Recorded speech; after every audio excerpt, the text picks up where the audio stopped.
বাংলা ও বিশ্ব সাহিত্য ভান্ডার থেকে রোমাঞ্চকর উপকরণগুলি বেছে নিয়ে আমাদের বিশেষ উপস্থাপনা Wednesday classics official audio story. আজ এই অফিসিয়াল অডিও স্টোরিতে আপনাদের জন্য নিয়ে এসেছি শ্রদ্ধেয় শ্রী বিভূতিভূষণ বন্দ্যোপাধ্যায়ের লেখা বিধু মাস্টার। এর আগেও বিভূতিভূষণ বন্দ্যোপাধ্যায়ের লেখা বহু গল্প, যেমন বউচণ্ডীর মাঠ, এছাড়াও উপন্যাস আমাটির ভেবু প্রকাশিত হয়েছে। আগামী কালেও বিভূতিভূষণ বন্দ্যোপাধ্যায়ের লেখা আরো নানান সাহিত্য আমরা অডিও রূপান্তর করার চেষ্টা করব। আজ আপনাদের জন্য শ্রদ্ধেয় শ্রী বিভূতিভূষণ বন্দ্যোপাধ্যায়ের বিধু মাস্টার।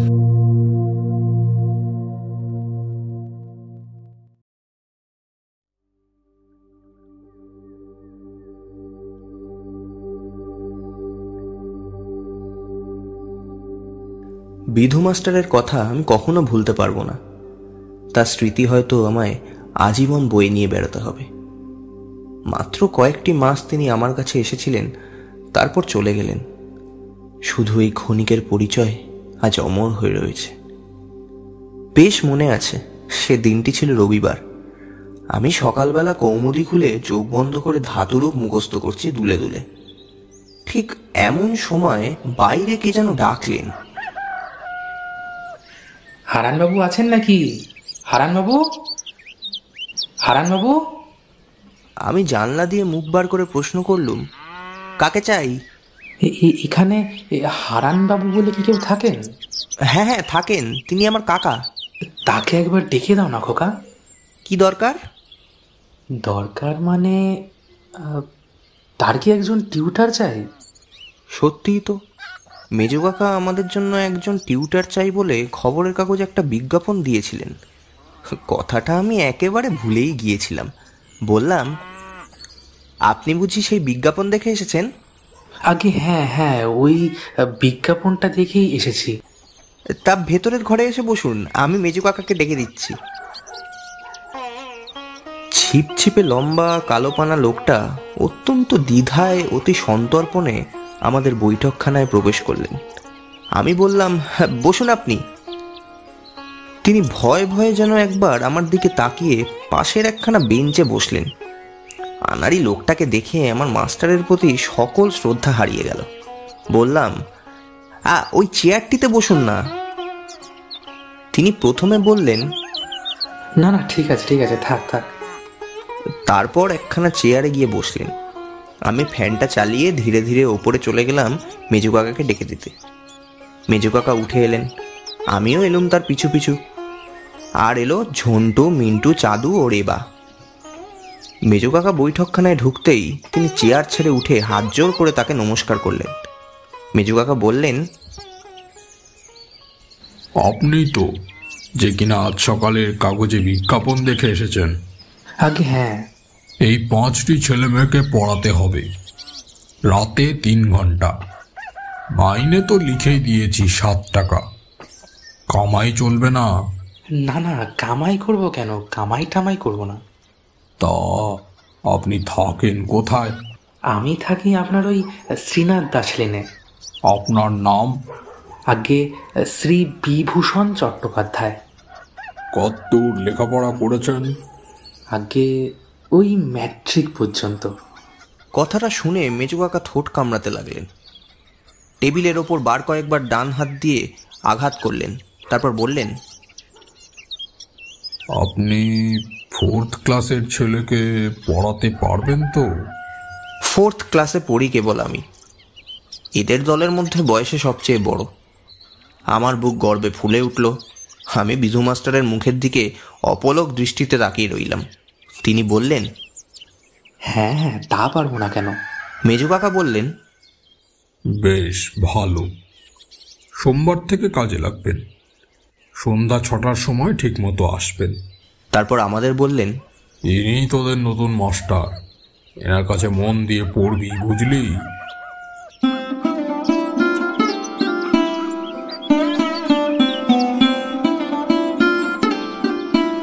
তারপর সোমবার দিন তিনি এলেন ঠিক 6টার সময়। আমাদের সকলের নাম জিজ্ঞেস করলেন, আমাদের বইগুলো উল্টে পাল্টে দেখলেন। বেশিক্ষণ দেখলেন আমার ইংরেজি বইখানা। বললেন, বাবা বেশ শক্ত বই পড়ানো হয়তো তোমাদের। তার কথা শুনে আমার কি আনন্দই না হলো। আমি বললাম, আমাদের আবার ইংরেজি, ফিজিক্স, কেমিস্ট্রি সব পড়ানো হয়। তিনি অবাক হয়ে গেলেন, বললেন, তাই নাকি? আমি তাকে আমাদের সায়েন্স বইখানা এনে দেখালাম। তিনি বললেন, আচ্ছা, কি কি পড়া হয়েছে? Properties of air and barometer. আমার কথাগুলো শুনে তিনি বেশ চমকে গেলেন, আর আমি খুব কৌতুক বোধ করলাম। তিনি তখন রেবাকে জিজ্ঞেস করলেন, তোমার নাম কি খুকি? রেবা লজ্জায় মুখ নিচু করে রয়েছে। নতুন লোক দেখলে ওর ওই রকম লজ্জা। আমি বললাম, বল না রে, কি নাম? তিনি তখন রেবার পশমের মতো কোমল চুলে হাত বুলিয়ে দিতে লাগলেন। রেবাও অনেক কষ্টে বলল, লেপা। ও র উচ্চারণ করতে পারে না। তিনি বললেন, বাহ বাহ, বেশ নাম তো তোমার, খাসা নাম। হ্যাঁ,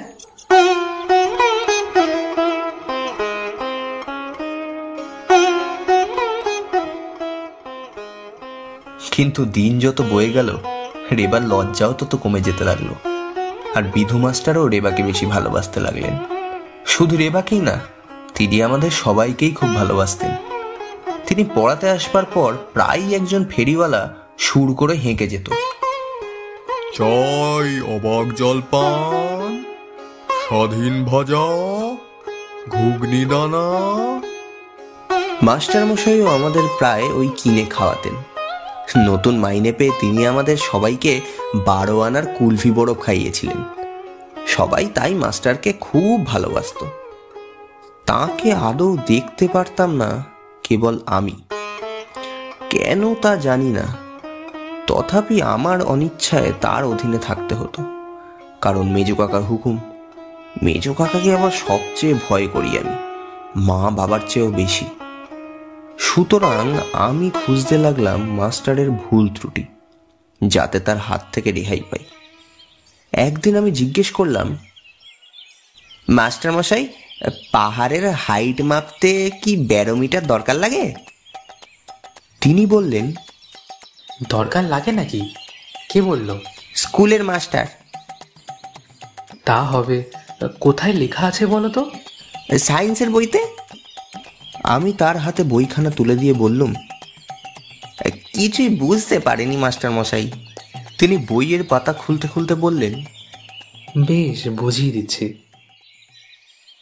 কিন্তু আমায় বোঝানো তো দূরের কথা, তিনি নিজেই হয়তো সেই ইংরেজির অংশটা সঠিক অর্থ হৃদয়ঙ্গম করতে পারলেন না। অগত্যা অনেকক্ষণ পরে তর্জমা করে দিলেন। তারপর জিজ্ঞেস করলেন, বোঝা গেছে? আমি বললুম, কিছুই বুঝতে পারছি না মাস্টার মশাই। আচ্ছা, আমি তোমার বইখানা বাড়ি নিয়ে যাচ্ছি, কেমন? ভালো করে পড়ে বুঝিয়ে দেবো। বইখানা নিয়ে গেলেন সত্যি, সেটা আমায় আবার ফিরিয়েও দিলেন যথাসময়, কিন্তু আমার প্রশ্নের কোনো উত্তর দিতে পারলেন না। কথাটা কাকাকে বলতে তিনি বললেন, আচ্ছা, কেমন পড়ায় তা আমি দেখছি। পরের দিন থেকে তিনি আমাদের কাছে বসে পড়া শুনতে লাগলেন। মাস্টার মশাইয়ের পড়ানোয় তিনি প্রায়ই ভুল ধরতেন। এসব ক্ষেত্রে মাস্টার মশাই কোনো কথা বলতেন না বড় একটা। কাকাকে তিনি বেশ সমীহ করেই চলতেন। তিনি বড় একটা বুদ্ধির অঙ্ক করতে পারতেন না। একদিন কাকার সামনে তিনি একটা অঙ্ক এক্স দিয়ে কষছিলেন। কাকা বললেন, সব গোলমাল হয়ে গেল মাস্টার মশাই। আগে কেন? ও অঙ্ক তো অ্যালজেব্রার প্রসেস অনুযায়ী আপনি করতে পারবেন না। যাই হোক, তিনি কোনো উপায়েই আমাদের অঙ্ক বুঝিয়ে দিতে পারলেন না। তিনি চলে যাবার পর কাকা বললেন, মাস্টার তত সুবিধের নয়।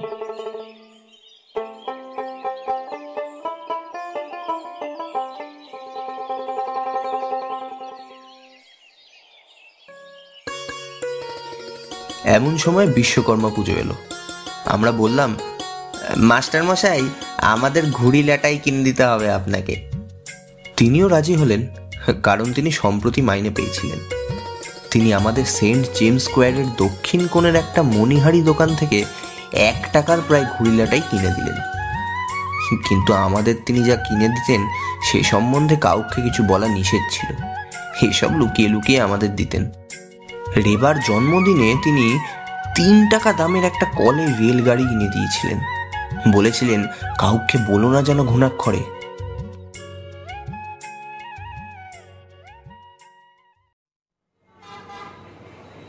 বিশ্বকর্মা পুজোর দিন 4 পর একদিন শ্রীনাথ দাস লেনে মাস্টার মশাইয়ের সঙ্গে দেখা। আরে এই যে পিন্টু যে, আরে থাক থাক থাক থাক, তা কোথায় চলেছ? আমি নমস্কার করলাম। আমি বললাম, আপনি কোথায় থাকেন মাস্টার মশাই? আমি এই তো এইখানেই।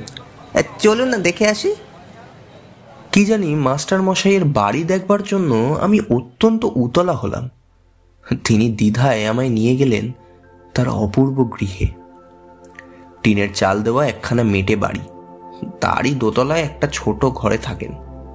সরু ভাঙা সিঁড়ি দিয়ে উপরে উঠতে ভয় করে। ফালি বারান্দাটা মানুষের ভারে সামান্য কাঁপে। আস্তে আস্তে তার পিছু পিছু তার ঘরের দিকে গেলাম।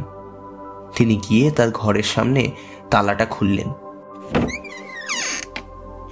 অপরিষ্কার ও অপরিসর ঘর। দেওয়ালে কতগুলো ক্যালেন্ডার টাঙানো।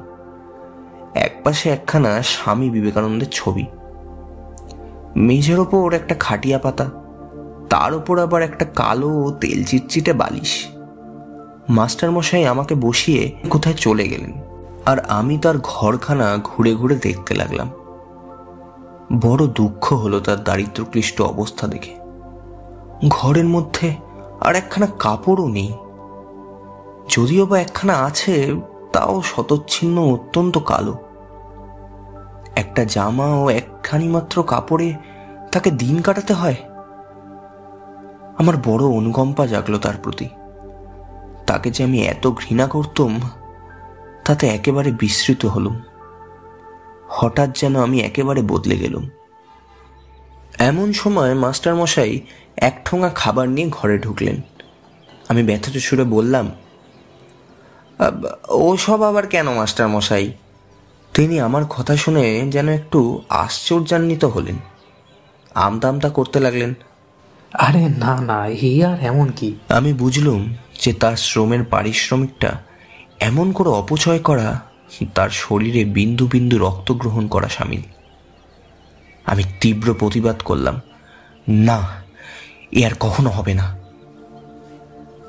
আমার দৃঢ় প্রতিজ্ঞা দেখে তার মুখের চির প্রফুল্ল হাসি অকস্মাৎ যেন মিলিয়ে গেল।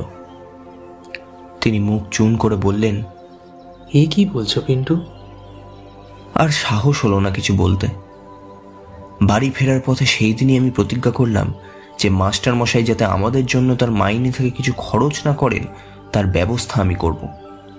হাজার হোক, বেচারি ওই কটি টাকা সম্বল করে কলকাতায় বাস করছেন। কিন্তু আমার প্রতিজ্ঞা মতো কাজ করার আগেই একটা বিশ্রী ঘটনা ঘটে গেল। মেজো কাকা একদিন আমার ট্রান্সলেশন খাতাখানি দেখতে দেখতে মাস্টার মশাইকে বললেন, এসব কি পড়াচ্ছেন মাস্টার মশাই? ইংরেজি আপনি দেখছি কিছুই জানেন না। লিভ ইন এ বোর্ডিং সেন্টেন্সটার মধ্যে ইন কি এমন অপরাধ করেছে যে ওকে তুলে আপনি অ্যাড বসিয়ে দিলেন? আসলে ওর ভুল কোথায় তা তো দেখতে পেলেন না। আর every bush and every tree was in bud সেন্টেন্সটার ওয়াজ কেটে ওয়্যার করলেন কোন গ্রামার অনুযায়ী? আপনি 4th ক্লাসের ছেলেকে পড়াবেন কেমন করে? মাস্টার লজ্জায় মুখ নিচু করে রইলেন। আর আমি ভাবতে লাগলাম ভারী বিপদের কথা। মেজো কাকা বললেন, তাই বলি, ছেলেরা তো খারাপ হয়ে যাচ্ছে কেন? পিন্টু, তোর হাফ ইয়ারলির প্রোগ্রেস রিপোর্টটা একবার নিয়ে আয় তো। আমি ভয়ে ভয়ে আমার প্রোগ্রেস রিপোর্ট নিয়ে এলাম। মেজো কাকা বললেন, দেখুন কি বিশ্রী রেজাল্ট। ইংরেজিতে তো ফেল, আর সবে রক ঠেসিয়ে পাশ করেছে। এরপর আপনাকে রাখতে আমি সাহস করি না, তাহলে ওদের পায়ে কুড়ুল মারা হবে। আমরা অন্য মাস্টার দেখব। আপনি বাকি মাইনেটা 2 তারিখে নিয়ে যাবেন। মেজো কাকার কথায় মাস্টার মশাই একটি প্রতিবাদ পর্যন্ত করলেন না। নীরবে নিঃশব্দ পদক্ষেপে প্রস্থান করলেন। আমি তার মুখের দিকে তাকাতে পারলাম না। এর জন্য দোষী তো আমি তো মাস্টারমশাইয়ের ভুলগুলো মেজো কাকাকে বলে বলে তার মন একেবারে চটিয়ে রেখেছিলাম। আমি অপরাধীর মতো বসে রইলাম মুখ নিচু করে।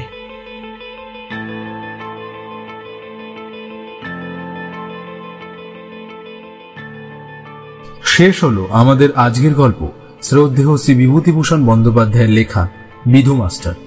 আজকের গল্পের কথক সৌজিৎ এবং গল্পের অন্যান্য চরিত্রে রাহুল, দীপায়ন এবং সঞ্চারী। গল্পের এডিটিংয়ে সপ্তর্ষি এবং পোস্টার ডিজাইনিং দেবাংশু এবং আজকের গল্পের সূত্রধর আমি সাগর। আশা করি আপনাদের আজকের গল্পটি ভালো লেগেছে। ভালো লাগলে আমাদের চ্যানেলকে অবশ্যই সাবস্ক্রাইব করুন এবং গল্পটিকে শেয়ার করুন এবং লাইক কমেন্ট করে সবার মাঝে ছড়িয়ে দিন। আগামী সপ্তাহে আমরা ফিরে আসবো আবারও একটি রোমাঞ্চকর গল্প নিয়ে। ততদিন ভালো থাকুন, গল্পে থাকুন।